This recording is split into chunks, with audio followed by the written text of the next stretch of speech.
نحمده ونصلي على رسوله الكريم اما بعد فاعوذ بالله من الشيطان الرجيم بسم الله الرحمن الرحيم انما حرم عليكم الميتة والدم ولحم الخنزير وما أهل به لغير الله فمن اضطر غير باغ ولا عاد فلا اثم عليه ان اللہ غفور رحیم صدق اللہ العلی العظیم۔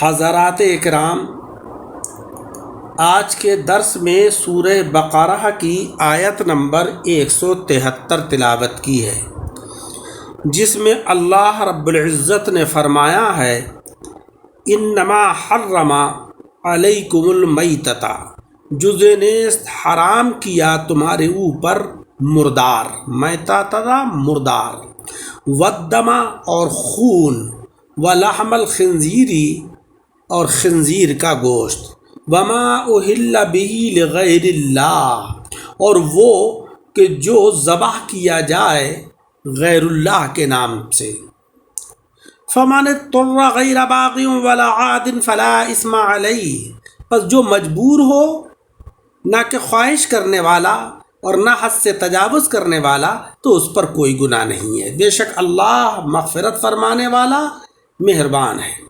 یعنی جو مجبور کر دیا گیا، مثلا کسی مریض کو طبیب حاذق نے یہ بتایا کہ تم اس مردار کا گوشت کھاؤ گے تب تو بچ سکتے ہو ورنہ تم ہلاک ہو جاؤ گے، یا تم جو ہے بہتا ہوا خون اتنی مقدار میں پیو گے تب تو تم بچ سکتے ہو ورنہ ہلاک ہو جاؤ گے، تو یہ مجبوری ہے۔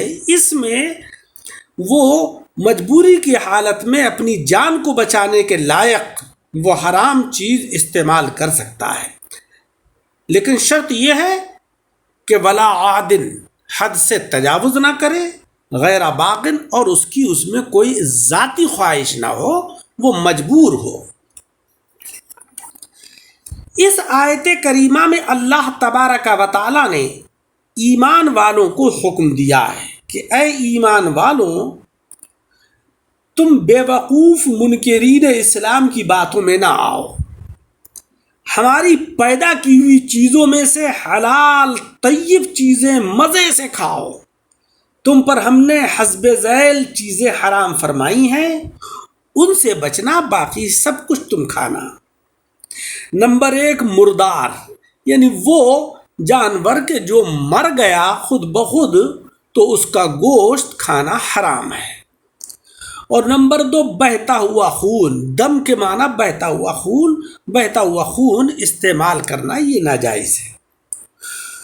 خنزیر کے اجزاء، خصوصاً گوشت اور وہ جانور کے جسے غیر خدا کے نام پر ذبح کیا گیا ہو، اس میں بھی تمہارے واسطے یہ آسانی ہے کہ جو کسی مصیبت میں پھنس جائے کہ اس کی جان پر بنائے، تو جان بچانے کے لیے بقدر ضرورت انہیں کھا لے، ہاں مزے لے کر، یا ضرورت سے زیادہ ہرگز استعمال نہ کرے۔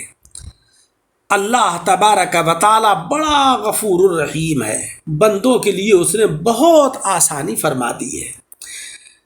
اس آیت کریمہ سے ہم کو معلوم ہوا کہ جو جانور غیر خدا کے نام پر ذبح کیا گیا ہو، کہ یا تو رب کا نام ہی نہ لیا گیا ہو، یا رب کے ساتھ بطریقہ عطف دوسرے کا نام بھی لیا گیا، تو وہ تو حرام ہے۔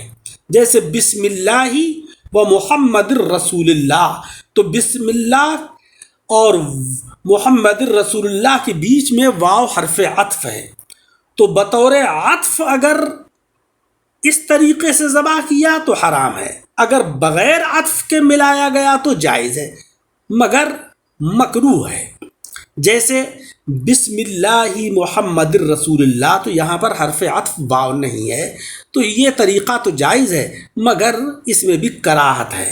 اور اگر ذبح سے پہلے یا بعد میں کسی کا نام لیا جائے تو پھر کوئی مذائقہ نہیں ہے، تو گوشت حلال ہے۔ جو جانور عقیقے، ولیمے، میلاد شریف، بزرگان دین کی فاتحہ کی نیت سے پالا جائے تو وہ حلال اور طیب ہے، البتہ کسی بزرگ کے نام لے کر اس کو ذبح نہ کیا جائے، اللہ ہی کے نام سے ذبح کیا جائے، پالنے میں کوئی حرج نہیں ہے۔ چیزوں میں مباح ہونا اصل ہے، یعنی جس کو شریعت حرام نہ کرے وہ حلال ہے، کیونکہ اللہ رب العزت نے حرام چیزوں کا ذکر کیا نہ کہ حلال کا، کیونکہ وہ تو حلال ہی ہیں۔ البتہ ان کے علاوہ جو جانور حرام ہیں یا جو چیزیں حرام ہیں وہ آقا علیہ الصلاۃ والسلام کے فرامین گرامی سے حرام ہیں، احادیث مبارکہ سے ثابت ہے ان کی حرمت۔ کل حرام جانور یہی نہیں ہے، بلکہ اس کے علاوہ کتا، بلی، گدھا وغیرہ سب حرام ہیں۔ عالمگیری میں اس کی پہچان کا عجیب قاعدہ بیان کیا ہے، اور وہ یہ ہے کہ جانور دو قسم کے ہیں، دریائی اور خشکی، یعنی جو دریا میں رہتے ہیں اور وہ کہ جو خشکی میں رہتے ہیں۔ دریائی جانور سب حرام ہیں سوائے مچھلی کے، اور خشکی والے بھی دو طرح کے ہیں، پرندے اور چرندے۔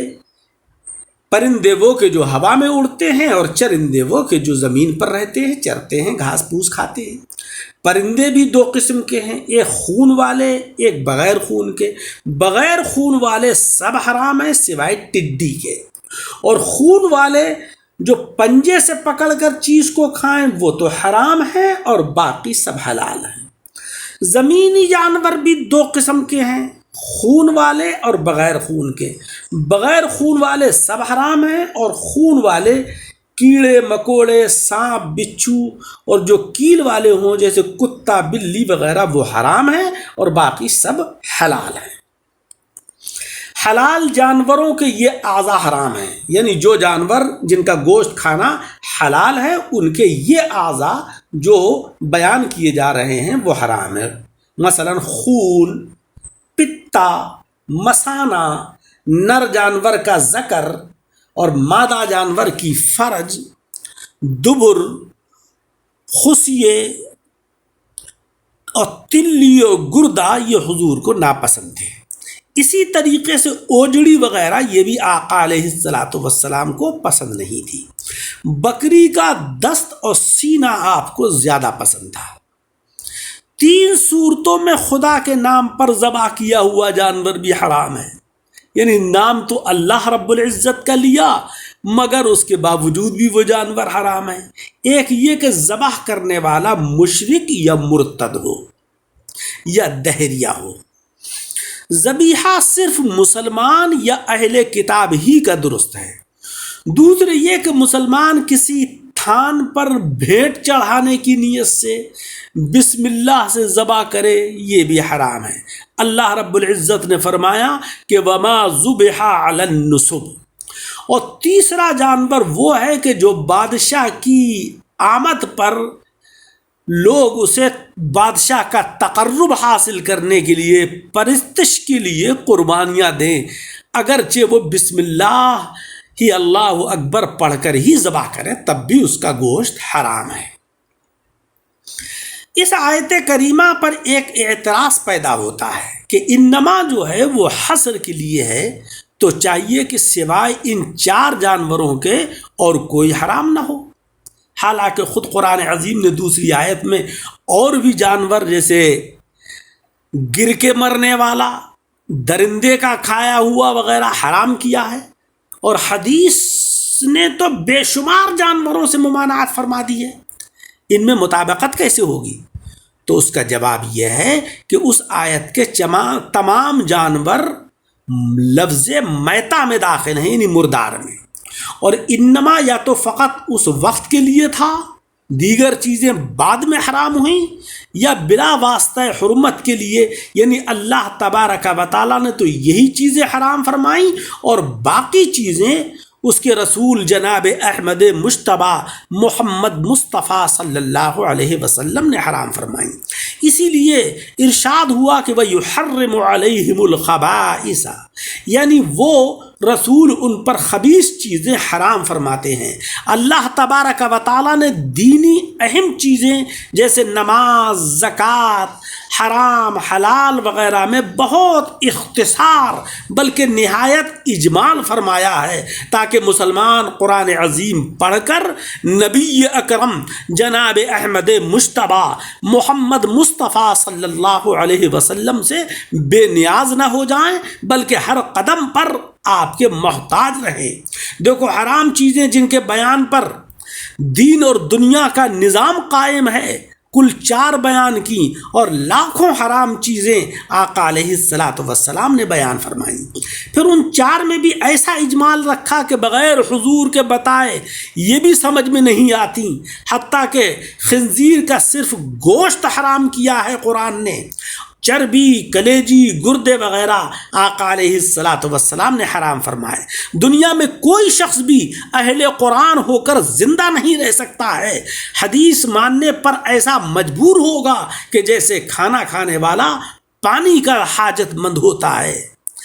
یا انما جو حصر ہے وہ کفار کے لحاظ سے ہے کہ اے مشرکوں تم نے بتوں کے نام پر چھوڑے ہوئے جانور حرام مان لیے، حالانکہ اللہ تبارک و تعالیٰ نے انہیں حرام نہیں فرمایا بلکہ صرف انہیں حرام فرمایا ہے۔ مولا رب العزت مجھے اور آپ سب حضرات کو قرآن عظیم پڑھنے، سمجھنے اور اس پر عمل کرنے کی توفیق عطا فرمائیں۔ اس آیت کریمہ کا بقیہ درس اگلے حصے میں سماعت فرمائیں۔ درس کو سن کر احباب کے ساتھ شیئر کریں تاکہ آپ کو بھی تبلیغ قرآن عظیم کا اجر و ثواب حاصل ہو جائے۔